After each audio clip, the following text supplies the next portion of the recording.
सभी दर्शकों को सादर नमस्ते।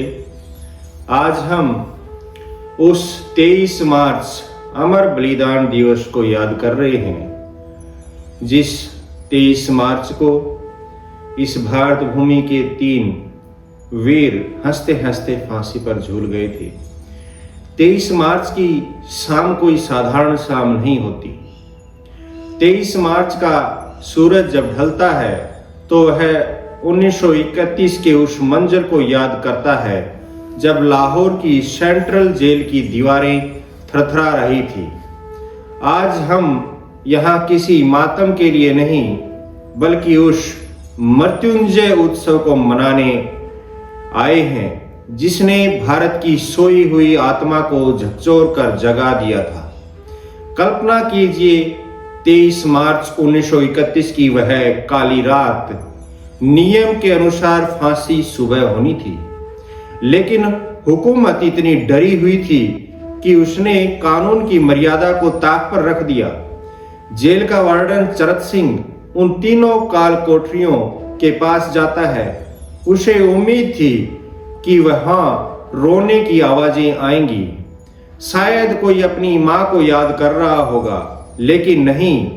वहां से क्या सुनाई दे रहा था? वहां से सुनाई दे रहा था, ओम विश्वानि देव सवित्र दुरितानि पराशुव यद भद्रं तन्न आशुव। भगत सिंह अपनी कोठरी में क्रांति के उन पन्नों को पढ़कर मुस्कुरा रहे थे जहां महर्षि दयानंद ने लिखा था कि स्वदेशी राज्य ही सर्वोपरि होता है। राजगुरु और सुखदेव के चेहरों पर वह तेज था जो केवल एक योगी के मुख पर होता है। जब उनसे पूछा गया आपकी क्या आखिरी ख्वाहिश है, तो जानते हैं उन मतवालों ने क्या कहा? उन्होंने कहा, हमें एक दूसरे के गले लगने दो। वह आलिंगन केवल 3 दोस्तों का नहीं था, वह आर्य समाज के संस्कारों और भारत की मिट्टी वेदों के संकल्प का मिलन था। भाइयों और बहनों, अक्सर इतिहास की किताबों में यह छिपा लिया जाता है कि इन क्रांतिकारियों के भीतर यह आग आई कहां से। आर्य समाज का वह छोटा सा दीपक जो 1875 में महर्षि दयानंद ने जलाया था, वही 1931 में मशाल बना। क्या आप जानते हैं कि भगत सिंह के दादा सरदार अर्जुन सिंह ऋषि दयानंद के अनन्य भक्त थे? क्या आपको पता है कि जब भगत सिंह का जन्म हुआ तो उनके घर में वेद मंत्रों से हवन किया गया था?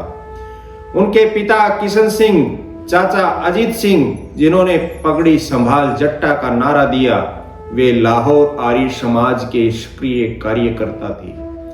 ऋषि दयानंद ने सत्यार्थ प्रकाश के 6ठे समोल्लास में राजा और प्रजा के धर्म की व्याख्या करते हुए जो लिखा था, वही इन नौजवानों का पाथेय बना। उन्होंने सिखाया कि अन्याय सहना अधर्म है और राष्ट्र की वेदी पर खुद को शमीदा बना देना ही सबसे बड़ा यज्ञ है।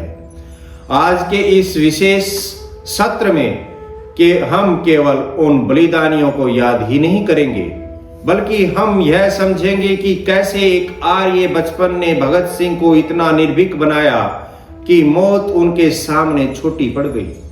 हम चर्चा करेंगे कि कैसे यजुर्वेद के मंत्र उनकी रगों में खून बनकर दौड़ते थे। अब हम प्रवेश करेंगे उस गलियारे में जहां भगत सिंह का बचपन बीता, जहां उन्होंने पहली बार सत्यार्थ प्रकाश के पन्नों को छुआ। इसमें हम इतिहास की उन कड़ियों को जोड़ेंगे जो सामान्यतः इतिहास की पुस्तकों में नहीं मिलती, अर्थात आर्य समाज और क्रांति का अटूट संबंध। मेरे देशवासियों, 1857 के प्रथम स्वाधीनता संग्राम की विफलता के बाद भारत के मानस पटल पर घोर निराशा छाई थी। लोग मान चुके थे कि अंग्रेज अजेय हैं। उस अंधकारमय समय में गुजरात के टंकारा से एक सन्यासी निकला, जिसके हाथ में कोई तलवार नहीं थी, लेकिन जिसकी वाणी में वेदों का गर्जन था। महर्षि दयानंद सरस्वती, उन्होंने केवल धर्म सुधार नहीं किया, उन्होंने राष्ट्रीय चरित्र का निर्माण किया। 1875 में जब उन्होंने सत्यार्थ प्रकाश लिखा तो उसके छठे समोल्लास में एक ऐसी पंक्ति लिख दी जिसने ब्रिटिश हुकूमत की चूल्हें हिला दी। ऋषि ने लिखा, कोई कितना ही करे परंतु जो स्वदेशी राज्य है वह सर्वोपरि उत्तम होता है। यह वह बीज था जो आगे चलकर 23 मार्च के बलिदानियों का वट वृक्ष बना। ऋषि दयानंद ने पहली बार भारत को सिखाया कि गुलामी पाप है और स्वराज्य हमारा ईश्वरीय अधिकार है। अब जरा लाहौर की गलियों में चलिए। 19वीं सदी के अंत और 20वीं सदी की शुरुआत में लाहौर क्रांति का केंद्र था। क्यों? क्योंकि वहां आर्य समाज की जड़ें गहरी थी। एक किस्सा सुनिए।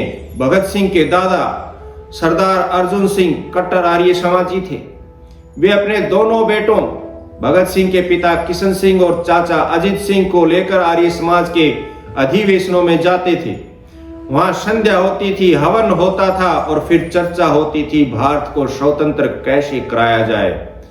भगत सिंह के चाचा सरदार अजीत सिंह, जिन्होंने पगड़ी संभाल जट्टा का आंदोलन खड़ा किया, वे ऋषि दयानंद के अनन्य भक्त थे।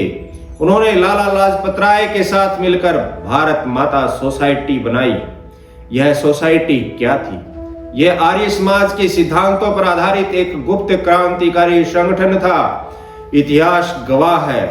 काकोरी कांड के नायक पंडित राम प्रसाद बिस्मिल शाहजहांपुर आर्य समाज के सक्रिय कार्यकर्ता थे।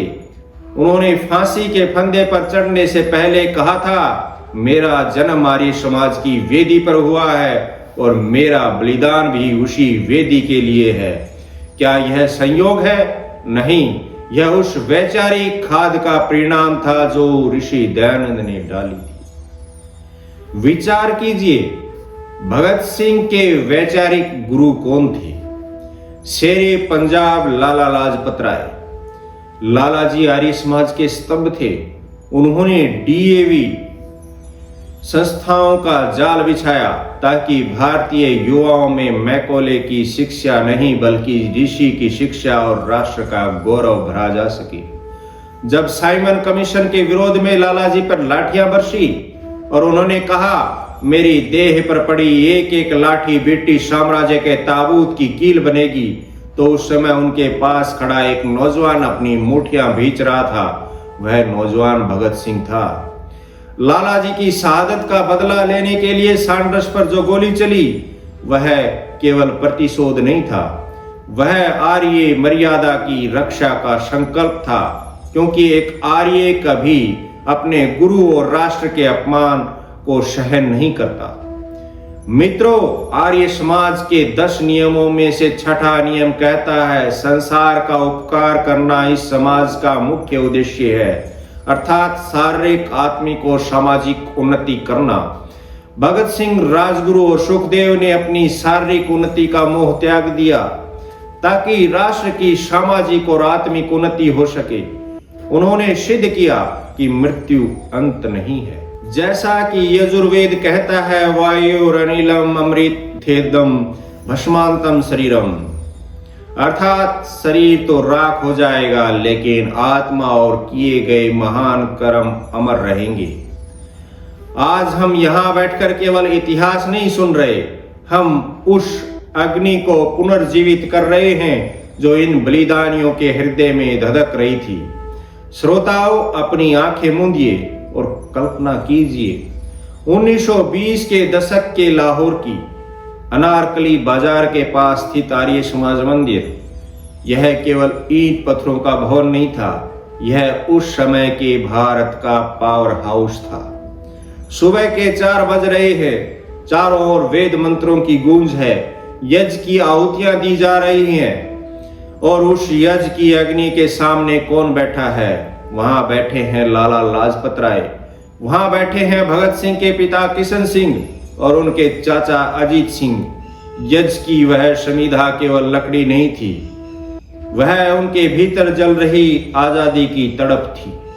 ऋषि दयानंद ने सिखाया था कि ईश्वर की सच्ची पूजा अन्याय का विनाश करना है।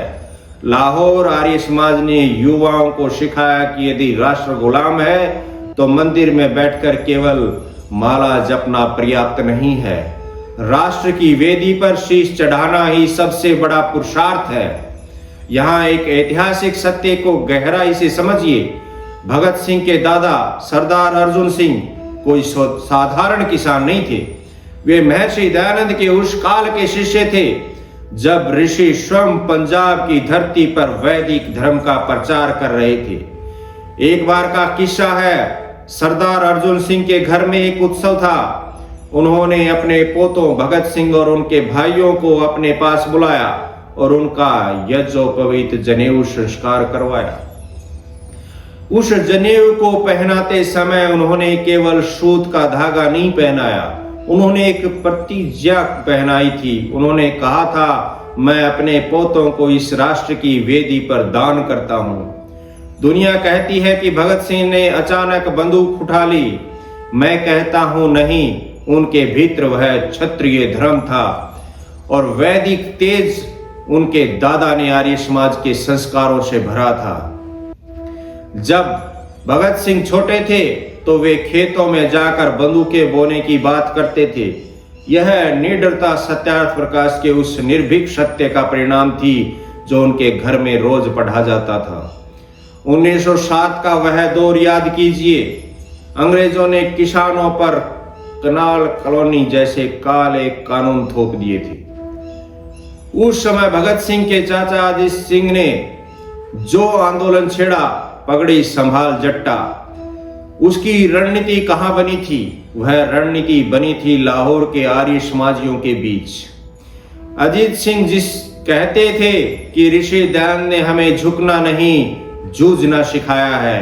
ब्रिटिश सीक्रेट सर्विस की उस समय की रिपोर्ट, जो आज भी अभिलेखागार में है, कहती है कि wherever there is an Arya Samaj, there is a center of sedition।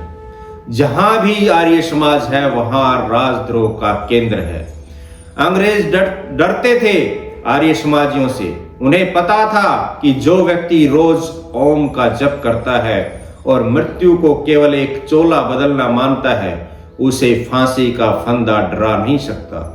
यही वह वैचारिक खाद थी जिसने भगत सिंह जैसे कंचन को जन्म दिया। भाइयों, केवल भगत सिंह ही क्यों, काकुरी के उन शहीदों को, उन शेरों को देखिए। पंडित राम प्रसाद बिस्मिल शाहजहांपुर आर्य समाज के कुमार सभा के अध्यक्ष थे। रोशन सिंह और राजेंद्र लाहिरी, इन सब के जीवन का आधार यज्ञ और योग था। जब बिस्मिल जेल में थे तो वे रोज सुबह उठकर संध्या करते थे। फांसी से एक दिन पहले जब जेलर ने पूछा कि कुछ खाना है, तो बिस्मिल ने कहा, मुझे केवल एक लोटा जल और संध्या करने का समय चाहिए। यह है लाहौर और आर्य समाज की वह विरासत। इन्होंने हमें वह रीढ़ की हड्डी दी जो अंग्रेजों के सामने कभी नहीं झुकी। आज 23 मार्च को जब हम उन्हें याद करते हैं तो हमें यह समझना होगा कि उनके पिस्तौल के पीछे जो विचार था वह वेदों का अभय मंत्र था। अभयम मित्राद, अभयम अमित्राद। हमें मित्र से अभय मिले और अमित्र शत्रु से भी अभय मिले।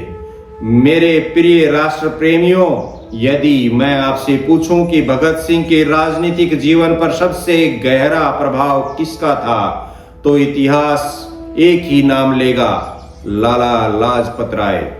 लाला जी केवल एक नेता नहीं थे, वे आर्य समाज के शिखर पुरुष थे। उन्होंने सत्यार्थ प्रकाश के उस संदेश को जिया था कि अन्याय के सामने झुकना कायरता है। जब भगत सिंह ने डीएवी कॉलेज लाहौर में कदम रखा तो वहां की दीवारों में लाला जी द्वारा बोए गए वैदिक राष्ट्रवाद के विचार गूंज रहे थे। भगत सिंह उन्हें अपना आदर्श मानते थे। भले ही बाद में विचारधाराओं में थोड़ा मतभेद दिखा, लेकिन लाला जी के प्रति उनका सम्मान गुरु शिष्य जैसा ही था। ऋषि दयानंद ने जिस स्वराज्य की बात की थी, लाला जी ने उसे सड़कों पर उतारा और भगत सिंह ने उसे अपनी शहादत बलिदान से मुकम्मल किया। 23 अक्टूबर 1928 लाहौर रेलवे स्टेशन का वह दृश्य याद कीजिए। साइमन कमीशन के विरोध में हजारों की भीड़ और नेतृत्व कर रहे थे 63 वर्षीय लाला लाजपत राय। अंग्रेजों के एक इशारे पर लाठियां बरसने लगी। जेम्स स्कॉट के इशारे पर लाला जी की छाती पर बेरहमी से प्रहार किए गए। उस भीड़ में भगत सिंह भी मौजूद थे। वे देख रहे थे कि कैसे उनके आर्य पितामह को लहू लुहान किया जा रहा है। लाला जी ने गिरते हुए भी गरज कर कहा था, मेरे शरीर पर पड़ी एक एक लाठी ब्रिटिश साम्राज्य के ताबूत की कील बनेगी। भाइयों, यह केवल एक राजनीतिक बयान नहीं था, यह एक आर्य सन्यासी के हृदय से निकला वह शाप था जो न्याय की रक्षा के लिए दिया गया था। 17 नवंबर को जब लाला जी का देहांत हुआ तो पूरे देश में शोक की लहर थी, लेकिन लाहौर के आर्य समाजियों की आंखों में अंगारे थे। अक्सर लोग कहते हैं कि भगत सिंह ने सैंडर्स को मारकर हिंसा की, लेकिन यहां हमें महर्षि दयानंद और वेदों के क्षत्रिय धर्म को समझना होगा। ऋग्वेद कहता है, इंद्रम वर्धन्तो अप्तुरः, दुष्टों का दमन करना ही सज्जनों का धर्म है। भगत सिंह, राजगुरु और सुखदेव ने सैंडर्स को मारकर केवल एक अंग्रेज अधिकारी की हत्या नहीं की थी, बल्कि उन्होंने राष्ट्रीय अपमान का बदला लिया था। उन्होंने दीवार पर पोस्टर चिपका कर लिखा था, हजारों हाथों से लाला जी का जो अपमान हुआ है उसका बदला ले लिया गया है। यह वही सठे साठम समाचरित का सिद्धांत था जिसे ऋषि दयानंद ने अन्याय के विरुद्ध आवश्यक बताया था। सैंडर्स के वध के बाद जब भगत सिंह लाहौर से निकले तो उनके हाथ में बंदूक थी, लेकिन हृदय में वह वैदिक संकल्प था कि अब पीछे मुड़कर नहीं देखना। आज 23 मार्च के दिन हमें यह समझना होगा कि भगत सिंह की क्रांति घृणा से नहीं बल्कि स्वधर्म और स्वाभिमान की रक्षा से उपजी थी। मेरे प्रिय राष्ट्र प्रेमियों, जब भी हम 23 मार्च की बात करते हैं तो अक्सर हमारा ध्यान केवल भगत सिंह पर केंद्रित हो जाता है, लेकिन याद रखिए, उस फांसी के तख्ते पर 3 प्राण एक साथ आहुत हुए थे। यदि भगत सिंह उस क्रांति के हृदय थे तो राजगुरु उसके शस्त्र थे और सुखदेव उसका मस्तिष्क। लोग अक्सर पूछते हैं कि क्या इन दोनों का भी आर्य समाज से कोई नाता था? भाइयों, इन तीनों की त्रिवेणी का संगम ही सत्यार्थ प्रकाश की जमीन पर हुआ था। आइए आज उस इतिहास के पन्ने को खोलते हैं जिसे जानबूझकर दबा दिया गया। राजगुरु का वह शास्त्रीय स्वरूप और सुखदेव के परिवार की वह वैदिक दृढ़ता जिसने अंग्रेजों की नींव हिला दी थी। राजगुरु केवल एक निशानेबाज नहीं थे, वे शास्त्री थे। उनका जन्म महाराष्ट्र के एक ब्राह्मण परिवार में हुआ था, लेकिन उनके क्रांतिकारी विचारों को धार वाराणसी और पंजाब के आर्य समाजी वातावरण में मिली। राजगुरु संस्कृत के महान विद्वान थे। काशी में अध्ययन के दौरान वे आर्य समाज के विद्वानों के संपर्क में आए। महर्षि दयानंद की तरग पद्धति और सत्यार्थ प्रकाश के सिद्धांतों ने उन्हें बहुत प्रभावित किया। राजगुरु जब वाराणसी में सामवेद संस्कृत विद्यालय में पढ़ रहे थे तब उन्हें रघुनाथ के नाम से जाना जाता था। वहां वे केवल व्याकरण और न्याय नहीं सीख रहे थे, बल्कि महर्षि दयानंद की उस पद्धति को जी रहे थे जहां सत्य के लिए शास्त्रार्थ किया जाता है। कहा जाता है कि काशी के पंडितों के बीच जब धर्म की व्याख्या होती थी तो राजगुरु महर्षि दयानंद के तर्कों का उपयोग करते थे। वे कहते थे कि यदि वेद हमें अभय सिखाते हैं तो हम अंग्रेजों से क्यों डरें। काशी के आर्य समाज मंदिर में होने वाले प्रवचनों ने उनके भीतर यह विश्वास पुख्ता किया कि आतताई का वध शास्त्र सम्मत है। इसी वैचारिक स्पष्टता के कारण जब उन्हें सांडर्स वध की जिम्मेदारी मिली तो उनके मन में रत्ती भर भी संशय नहीं था। वे एक दार्शनिक योद्धा की तरह मैदान में उतरे थे। जब वे पंजाब आए तो उनका संपर्क भगत सिंह और सुखदेव से हुआ। वे अक्सर आर्य समाज के उत्सवों में भाग लेते थे। राजगुरु का मानना था कि वेदों का क्षत्रिय धर्म ही भारत को गुलामी से मुक्त करा सकता है। राजगुरु अपने जीवन में अत्यंत अनुशासित थे। वे संध्या के महत्व को समझते थे। कहा जाता है कि फांसी के कुछ समय पूर्व तक वे मंत्रों का जाप और ईश्वरीय उपासना में लीन रहे थे। उनके लिए राष्ट्र की वेदी पर प्राण देना एक अश्वमेध यज्ञ के समान था। अब आते हैं उस तीसरे स्तंभ सुखदेव थापर पर। सुखदेव का परिवार और उनका लालन पालन पूरी तरह से आर्य समाजी मूल्यों में हुआ था। वे संगठन के मस्तिष्क माने जाते थे। सुखदेव का जन्म लुधियाना में हुआ था। उनका परिवार आर्य समाज से गहराई से जुड़ा हुआ था। उनके चाचा लाला अचिंत राम आर्य समाजी नेता और स्वतंत्रता सेनानी थे। बचपन से ही सुखदेव ने घर में हवन और वेद मंत्र सुने थे। सुखदेव के घर में नियमित रूप से साप्ताहिक आर्य समाज का सत्संग और हवन होता था। बचपन में एक बार हवन के बाद जब स्वदेश के लिए प्रार्थना की गई तो नन्हे सुखदेव ने पूछा था, क्या आहुति देने से देश आजाद हो जाएगा? जब उनके परिजनों ने बताया कि जब तक हम अपनी बुराइयों की आहुति नहीं देंगे और खुद को राष्ट्र के लिए संविधान नहीं बनाएंगे तब तक आजादी नहीं मिलेगी। आगे चलकर सुखदेव ने लाहौर के जिस नेशनल कॉलेज में संगठन खड़ा किया वह आर्य समाज के संस्कारों की ही उपज था। उन्होंने नौजवान भारत सभा में जो अनुशासन लागू किया वह ऋषि दयानंद के यम नियम का ही प्रतिबिंब था। सुखदेव की शिक्षा भी उसी नेशनल कॉलेज में हुई जिससे लाला लाजपत राय ने स्थापित किया था। यहाँ सुखदेव ने सत्यार्थ प्रकाश और अन्य वैदिक साहित्य का अध्ययन किया जिससे उनके भीतर सामाजिक कुरीतियों और ब्रिटिश गुलामी के प्रति घृणा पैदा हुई। सुखदेव आर्य समाज के उस नियम से बहुत प्रभावित थे जो कहता है कि संसार का उपकार करना इस समाज का मुख्य उद्देश्य है। उन्होंने अपनी सुख सुविधाओं का त्याग केवल इसलिए किया ताकि वे समाज और राष्ट्र का उपकार कर सके। सुखदेव ने आर्य समाज के सिद्धांतों के अनुरूप छुआछूत और जातिवाद का कड़ा विरोध किया। वे क्रांतिकारियों के दल में सभी को आर्य के रूप में देखते थे, न कि उनकी जाति के आधार पर। भगत सिंह, राजगुरु और सुखदेव ये तीनों जब जेल में थे तो उनके बीच अक्सर धार्मिक और दार्शनिक चर्चाएं होती थी। ये तीनों ही क्रांतिकारी आर्य संस्कारों के अनुसार यज्ञोपवीत धारण करते थे जो उनके लिए धर्म युद्ध के संकल्प का प्रतीक था। इन तीनों का अंतिम लक्ष्य वही स्वराज्य था जिसकी परिभाषा महर्षि दयानंद ने सबसे पहले दी थी। उपनिषदों का ज्ञान और महर्षि दयानंद द्वारा स्पष्ट की गई आत्मा की अमरता ने ही इन्हें फांसी के तख्ते पर वंदे मातरम और ओम का उद्घोष करने की शक्ति दी। राजगुरु का शास्त्र प्रेम और सुखदेव का सेवा भाव दोनों ही आर्य समाज की ही देन थे।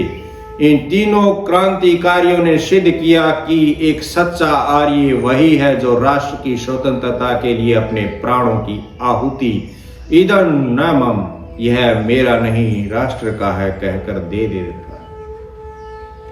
आपने देखा ये तीनों वीर अलग अलग प्रांतों से आए थे।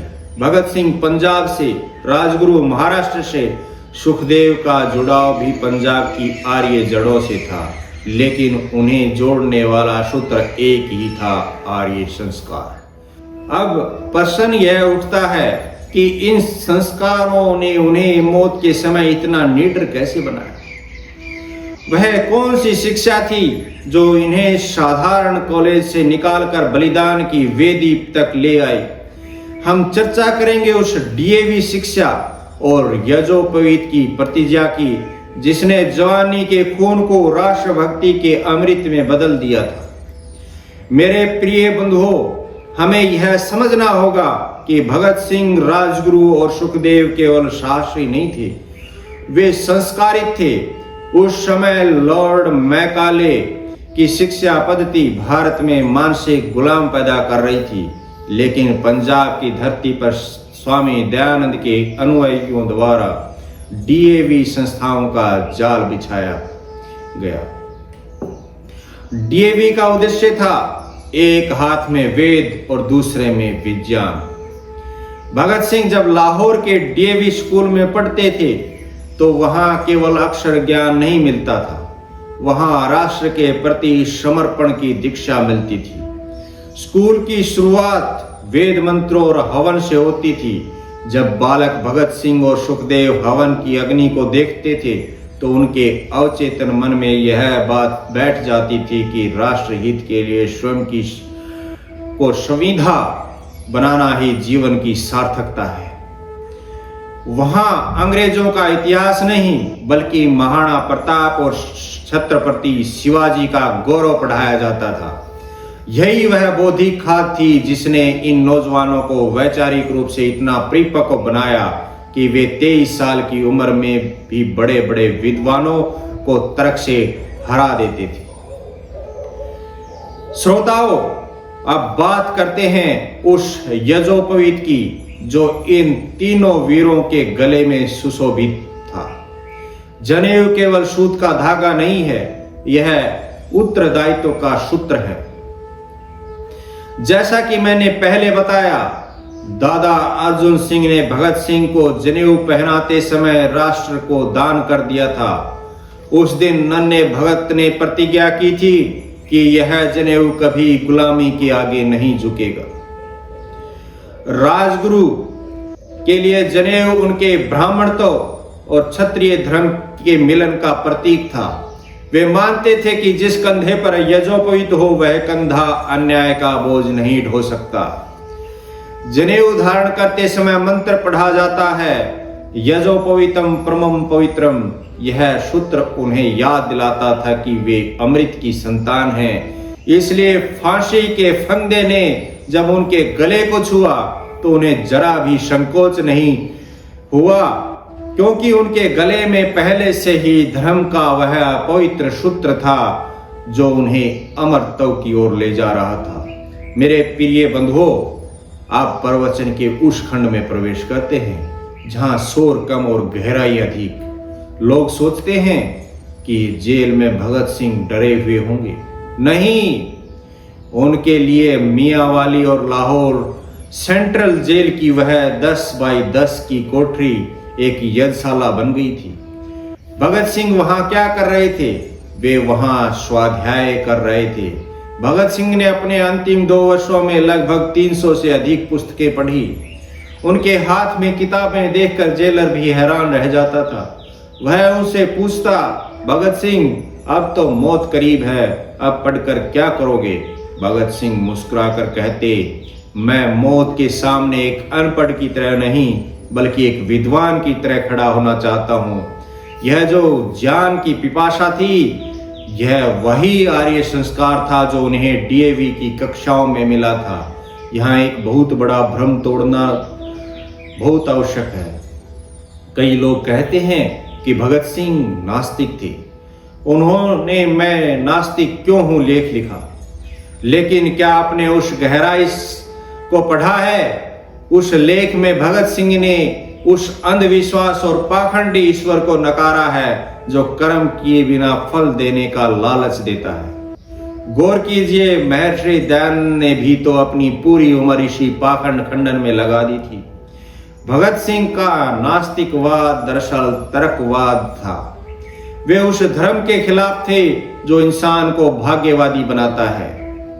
वेद का संदेश है, कुर्वन्नेवेह कर्माणि जिजी विशेषतम समाह। कर्म करते हुए ही जीने की इच्छा करो। भगत सिंह की इसी कर्म योग के पुजारी थे। उनके भीतर की तार्किकता महर्षि दयानंद के सत्यार्थ प्रकाश की ही देन थी, जहां हर बात को तर्क और प्रमाण की कसौटी पर कसना सिखाया जाता है। वे ईश्वर के उस स्वरूप के खोजी थे जो न्यायकारी है, न कि वह जो रिश्वत लेकर पाप क्षमा कर दे। एक बहुत सुंदर प्रसंग आता है। जेल में रहते हुए भी भगत सिंह अपने जड़े नहीं भूले थे। जब उनके पिता किशन सिंह जी उनसे मिलने आते तो वे अक्सर घर के संस्कारों की बात करते थे। श्रोताओं, याद रखिए, भगत सिंह का वह यज्ञो पवित्र जो उनके दादा ने उन्हें पहनाया था, वह केवल धागा नहीं था, वह उनकी प्रतिज्ञा का प्रतीक था। फांसी के कुछ दिन पहले तक उन्होंने जेल में भी अपनी दिनचर्या को अनुशासित रखा। वे व्यायाम करते थे, पढ़ते थे और अपने साथियों को वेदों के अभय मंत्र सुनाते थे। उन्होंने सिद्ध कर दिया कि एक आर्य वह है जिसका शरीर जेल में हो सकता है, लेकिन जिसकी आत्मा ब्रह्मांड की ऊंचाइयों को छू रही हो। वह फांसी का फंदा उनके लिए वरमाला के समान था, क्योंकि उन्हें उपनिषदों का वह ज्ञान कंठस्थ था। नैनम छिदंती शस्त्राणि नैनम दहती पावकः। आत्मा को न शस्त्र काट सकते हैं, न अग्नि जला सकती है। अब हम चर्चा करेंगे उस शहादत की रात की, जब लाहौर की जेल में इंकलाब जिंदाबाद और ओम का उद्घोष एक साथ गूंजा था। हम जानेंगे कि अंतिम समय में भगत सिंह ने कौन सी किताब पढ़ी थी और उन्होंने अपने साथियों से क्या कहा। श्रोताओं, इतिहास के पन्नों को पलटिए। 23 मार्च 1931 शाम के करीब 7:33। जेल का नियम था कि फांसी हमेशा सुबह दी जाती है, लेकिन अंग्रेज हुकूमत इन 3 नौजवानों के खौफ से कांप रही थी। उन्हें डर था कि कहीं लाहौर की जनता जेल का दरवाजा न तोड़ दे। जेल का वार्डन चरत सिंह भगत सिंह की कोठरी के पास आता है। वह एक भला इंसान था। वह कांपती आवाज में कहता है, बेटा, अब समय आ गया, आखिरी बार उस रब को याद कर लो। जानते हैं भगत सिंह ने क्या किया? वे उस समय क्रांतिकारियों की जीवनी पढ़ रहे थे। उन्होंने किताब का पन्ना मोड़ा, उसे हवा में उछाला और मुस्कुराकर बोले, ठहरो, देखते नहीं, एक क्रांतिकारी दूसरे क्रांतिकारी से मिल रहा। यह निर्भीकता कहां से आई? यह उसी आर्य मिट्टी की उपज थी जिसने सिखाया था कि मृत्यु केवल एक पुराने वस्त्र को उतारकर नया वस्त्र धारण करना है। जैसा कि ऋषि दयानंद ने अपने प्राण त्यागते समय कहा था, प्रभु तेरी इच्छा पूर्ण हो, वही समर्पण भाव भगत सिंह के चेहरे पर था। जब वे तीनों भगत सिंह, राजगुरु और सुखदेव अपनी कोठरियों से बाहर निकले तो जेल के अन्य कैदियों ने बताया कि उनके चेहरों पर एक अलौकिक तेज था। वे तीनों एक दूसरे के गले मिले। राजगुरु, जो एक प्रखर विद्वान और संस्कृत के ज्ञाता थे, वे मंत्रों का उच्चारण कर रहे थे। सुखदेव का संकल्प अटल था। उन्होंने फांसी के तख्ते की ओर बढ़ते हुए गीत गाया, मेरा रंग दे बसंती चोला। वहां उपस्थित जल्लाद और अंग्रेज मजिस्ट्रेट हैरान थे। उन्होंने हजारों फांसियां देखी थी जहां लोग रोते थे, गिड़गिड़ाते थे, लेकिन यहाँ 3 युवक मौत को दुल्हन की तरह गले लगाने जा रहे थे। उन्होंने खुद अपने हाथों से फांसी का फंदा चूमा और उसे गले में डाल लिया। उस समय लाहौर जेल की दीवारों ने एक साथ 2 गूंज सुनी, इंकलाब जिंदाबाद और ओम का नाद। यह आर्य समाज के धर्म और राष्ट्र की स्वाधीनता का अद्भुत मिलन था। मित्रों, जब यज्ञ समाप्त होता है तो हम कहते हैं, ईदन राष्ट्राय ईदन नमः। यह राष्ट्र के लिए है, मेरा अपना कुछ नहीं। 23 मार्च को उन तीनों ने अपनी जवानी, अपने सपने और अपने प्राणों की आहुति इसी मंत्र के साथ दे दी। वेद में कहा गया है, यत्र धीरा वाचम कृत। जहां धीर पुरुष अपनी वाणी और कर्म से राष्ट्र का निर्माण करते हैं।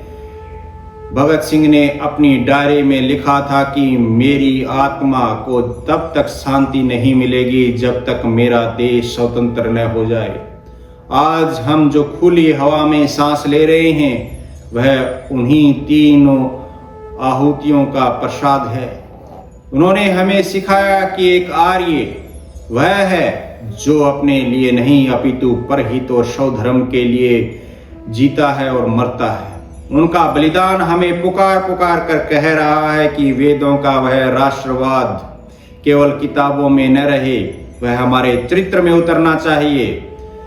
अब हम अंतिम चरण की ओर बढ़ रहे हैं, जहां हम विचार करेंगे कि आज के युवा इन बलिदानियों और ऋषि दयानंद के सपनों का भारत कैसे बना सकते हैं। श्रोताओं, चलिए आपको ले चलता हूं साल 1910 के पंजाब के एक छोटे से गांव में। वसंत का समय था। भगत सिंह के दादा सरदार अर्जुन सिंह, जो ऋषि दयानंद के अनन्य अनुयायी थे, उन्होंने एक बड़ा निर्णय लिया। उन्होंने अपने तीनों पोतों जगत सिंह, भगत सिंह और कुलतार सिंह का सामूहिक यज्ञोपवीत संस्कार करवाने का निश्चय किया।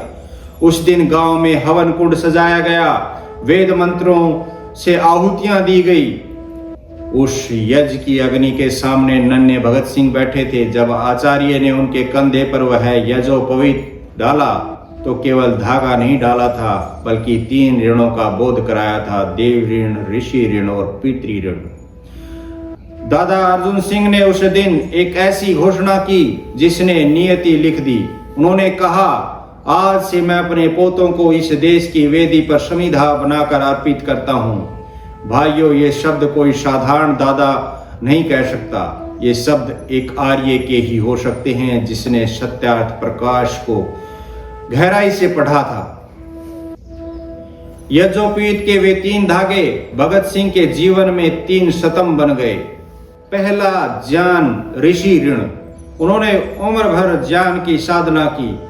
जेल की काल कोठरी तक उन्होंने पढ़ना नहीं छोड़ा। दूसरा, कर्म, देव ऋण। उन्होंने सांडस वध और असेंबली बम कांड के माध्यम से अत्याचारियों को ललकारा। और तीसरा, उपासना, पितृ ऋण। उन्होंने अपने पूर्वजों और राष्ट्र के सम्मान की रक्षा की। अक्सर लोग पूछते हैं कि क्या भगत सिंह अंत तक जनेऊ पहनते थे। ऐतिहासिक प्रमाण बताते हैं कि जब वे लाहौर नेशनल कॉलेज में पढ़ते थे तब भी वे अपने आर्य संस्कारों के प्रति सजग थे। भले ही बाद में क्रांतिकारी गतिविधियों के कारण उन्होंने भेष बदला, लेकिन उनके हृदय पर वह वैदिक छाप हमेशा अंकित रही। जनेऊ का अर्थ है अनुशासन और उत्तरदायित्व। भगत सिंह का पूरा जीवन ही एक अनुशासन था, एक बड़ी जिम्मेदारी को निभाने का संकल्प था। मित्रों, यज्ञोपवीत पहनते समय जो मंत्र पढ़ा जाता है, यज्ञोपवीतम परमं पवित्रम प्रजापतिर सहजम पुरुषात्, यह यज्ञोपवीत अत्यंत पवित्र है जो परमात्मा ने आदि काल में प्रकट किया। इस मंत्र का अर्थ है कि यह धागा हमें बल और तेज प्रदान करता है। भगत सिंह ने उस जनेऊ की लाज रखी। जब 23 मार्च को उन्होंने फांसी के फंदे को देखा तो उन्होंने उसे डरावनी रस्सी नहीं समझा, उन्होंने उसे वह महासूत्र समझा जो उन्हें अमरता की ओर ले जा रहा था। उन्होंने सिद्ध कर दिया कि जिसने यज्ञोपवीत के मर्म को समझ लिया वह संसार के किसी भी फंदे से नहीं डरता।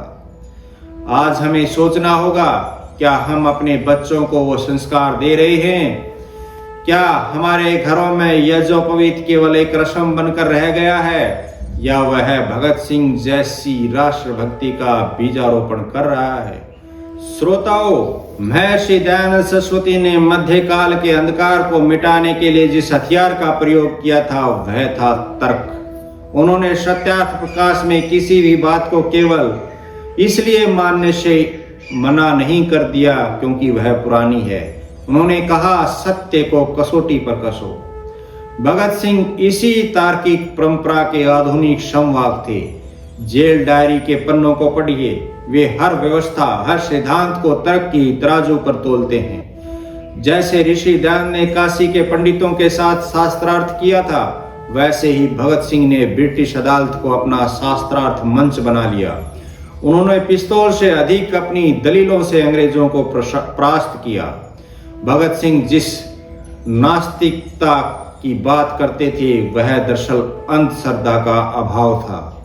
उन्होंने लिखा कि मैं ऐसे किसी भी ईश्वर या धर्म को नहीं मानता जो मनुष्य को भाग्यवादी और आलसी बना दे। यह विचार सीधे तौर पर आर्य समाज के सिद्धांतों से मेल खाता है।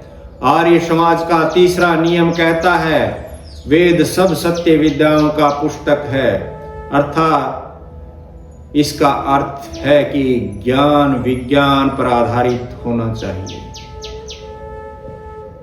भगत सिंह ने अपने लेखों में समाज में व्याप्त कुरीतियों, छुआछूत और सांप्रदायिकता पर वैसे ही चोट की जैसे ऋषि दयानंद ने अपने प्रवचनों में की थी।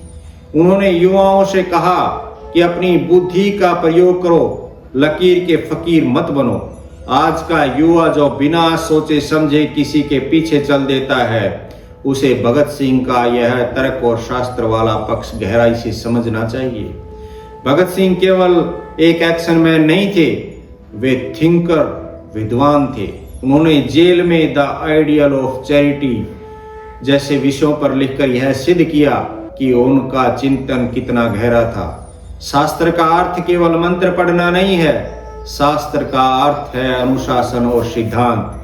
23 मार्च के इस बलिदान दिवस पर हमें यह संकल्प लेना चाहिए कि हम भगत सिंह की तरह विवेकशील बनेंगे। हम धर्म को केवल ढोंग नहीं बल्कि एक तार्किक जीवन पद्धति के रूप में अपनाएंगे, जैसा कि आर्य समाज सिखाता है। याद रखिए, जिस राष्ट्र के युवाओं के पास शास्त्र का ज्ञान और शस्त्र का साहस दोनों होते हैं, उस राष्ट्र को दुनिया की कोई ताकत गुलाम नहीं बना सकती। मेरे प्रिय आत्मन, संसार में सबसे बड़ा भय क्या है?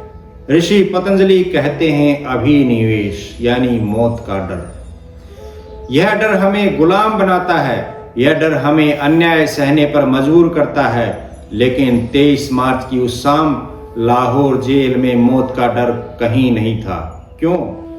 क्योंकि उन क्रांतिकारियों ने महर्षि दयानंद के माध्यम से उपनिषदों के उस सत्य को आत्मसात कर लिया था कि हम शरीर नहीं, हम आत्मा हैं।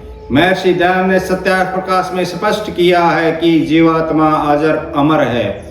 जब भगत सिंह ने जेल में फांसी के फंदे को देखा तो उन्हें रस्सी का टुकड़ा नहीं बल्कि वह द्वार दिखा जो एक जीर्ण शीर्ण शरीर को त्याग कर राष्ट्र सेवा के नए जन्म की ओर ले जाता है। जिसके पास आत्मज्ञान है उसे दुनिया की कोई भी हुकूमत डरा नहीं सकती। श्रोताओं, उपनिषद अमृत हमें कहता है, नैनम छिदंती शस्त्राणी नैनम दहती पावकः।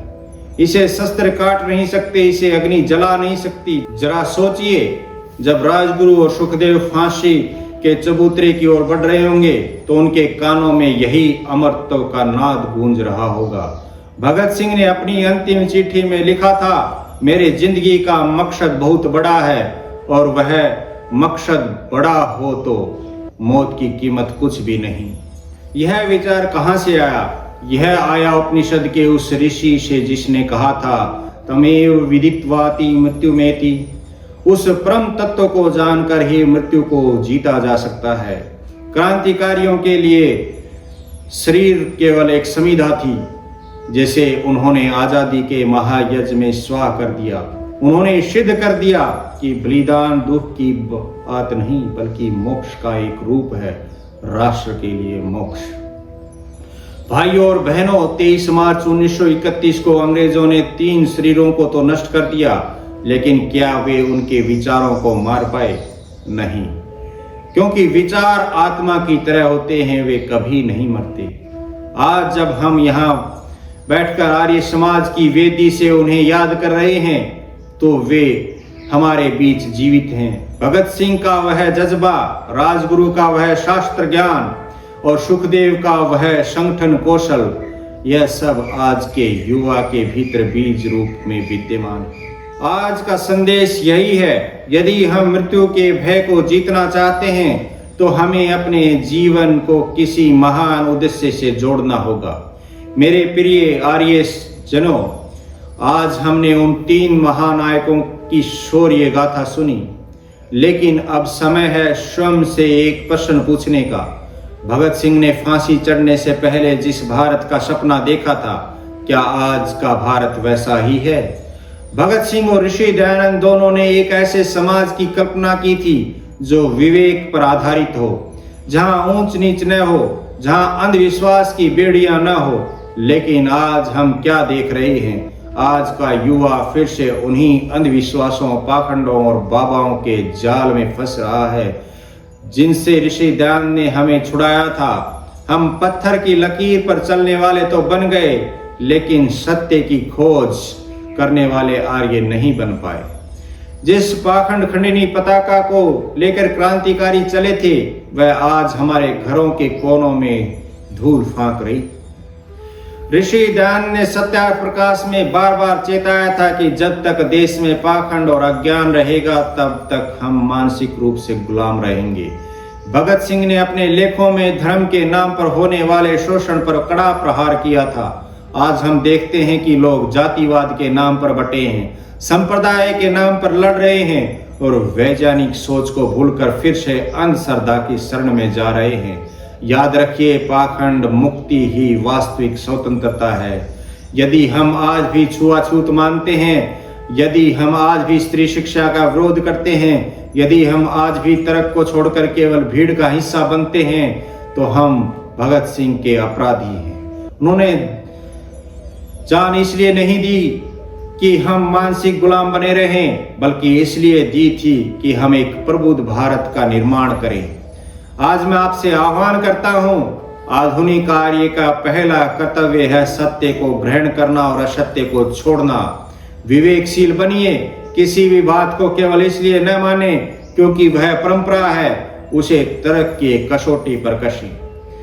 कुरीतियों का त्याग करें, दहेज, जातिवाद और नशे जैसे सामाजिक पाखंडों को जड़ से उखाड़ फेंकें और वेदों के उस ज्ञान की ओर लौटे जो हमें मनुर्भव का संदेश देता है। भगत सिंह की शहादत तभी सार्थक होगी जब भारत का हर युवा अपने मस्तिष्क से गुलामी की धूल झाड़कर एक स्वतंत्र और विवेकशील नागरिक बनेगा। हमें वह भारत बनाना है जहां धर्म का अर्थ ढोंग नहीं बल्कि कर्तव्य और नैतिकता हो। मेरे युवा साथियों, अक्सर हम पूछते हैं कि भगत सिंह के पास वह फौलादी जिगर कहां से आया? वह साहस उन्हें मिला था योग से, और योग का अर्थ केवल हाथ पैर फैल हिलाना नहीं है, बल्कि महर्षि पतंजलि का वह अष्टांग योग है जिसे ऋषि दयानंद ने घर घर पहुंचाया। जब तक आपके जीवन में सत्य, अहिंसा, अस्तेय, ब्रह्मचर्य, अपरिग्रह आदि यम नियम नहीं है, तब तक आप क्रांतिकारी नहीं बन सकते। भगत सिंह का चरित्र इसलिए ऊंचा था क्योंकि उनके जीवन में यम नियम का अनुशासन था। आज का युवा डिप्रेशन और तनाव में क्यों है? क्योंकि उसके पास आंतरिक शक्ति नहीं है, आत्मिक शक्ति नहीं है। अष्टांग योग का पालन करने वाला युवा कभी हताश नहीं होता। वह जानता है कि शरीर को तो वश में किया जा सकता है, लेकिन संकल्प को नहीं। यदि आप सच्चे आर्य हैं तो रोज सुबह उठकर संध्या और प्राणायाम कीजिए। यह आपकी बुद्धि को वह तेज देगा जो असेंबली में बम फेंकने से ज्यादा शक्तिशाली होगा। वह होगा विचारों का तेज। ऋषि दयानंद ने सत्याग्रह प्रकाश में स्वदेशी का जो मंत्र दिया, उसे भगत सिंह के चाचा अजीत सिंह ने पगड़ी संभाल जट्टा के माध्यम से खेतों तक पहुंचाया। आज 2026 में स्वदेशी का अर्थ क्या है? स्वदेशी का अर्थ केवल खादी पहनना नहीं है, बल्कि अपनी जड़ों पर गर्व करना है। क्या हम अपनी मातृभाषा और राष्ट्रभाषा बोलने में शर्म करते हैं? एक आर्य अपनी संस्कृति और भाषा का गौरव कभी नहीं छोड़ता। जब आप विदेशी उत्पादों के पीछे भागते हैं तो आप अनजाने में देश की अर्थव्यवस्था को कमजोर करते हैं। भगत सिंह ने विदेशी कपड़ों की होली इसलिए जलाई थी ताकि भारत आत्मनिर्भर बन सके। अपनी संस्कृति को पिछड़ा समझना और पाश्चात्य विकृतियों को प्रगति मानना सबसे बड़ी मानसिक गुलामी है। स्वदेशी बनिए तन से, मन से और अपने धन से। भाइयों और बहनों, यह चर्चा केवल सुनने के लिए नहीं थी, आज यहाँ से जाते समय अपने हृदय पर हाथ रखकर संकल्प लीजिए। आर्य समाज का 10वां नियम कहता है, सब मनुष्यों को सामाजिक सर्वहितकारी नियम पालने में स्वतंत्र रहना चाहिए और प्रत्येक हितकारी नियम में स्वतंत्र। भगत सिंह स्वतंत्र थे क्योंकि उन्होंने राष्ट्र हित को सर्वोपरि रखा। आज हम संकल्प लें, हम नशा मुक्त भारत बनाएंगे, हम वेद के ज्ञान का प्रचार करेंगे, हम अपनी कमाई का कुछ हिस्सा लोक कल्याण में लगाएंगे। 23 मार्च के उन शहीदों को सबसे बड़ी श्रद्धांजलि यही होगी कि हम एक ऐसे आर्य बने जो चरित्र में शुद्ध, व्यवहार में कुशल और राष्ट्र के लिए समर्पित हो। इति ओम शम। ओम शांति शांति शांति।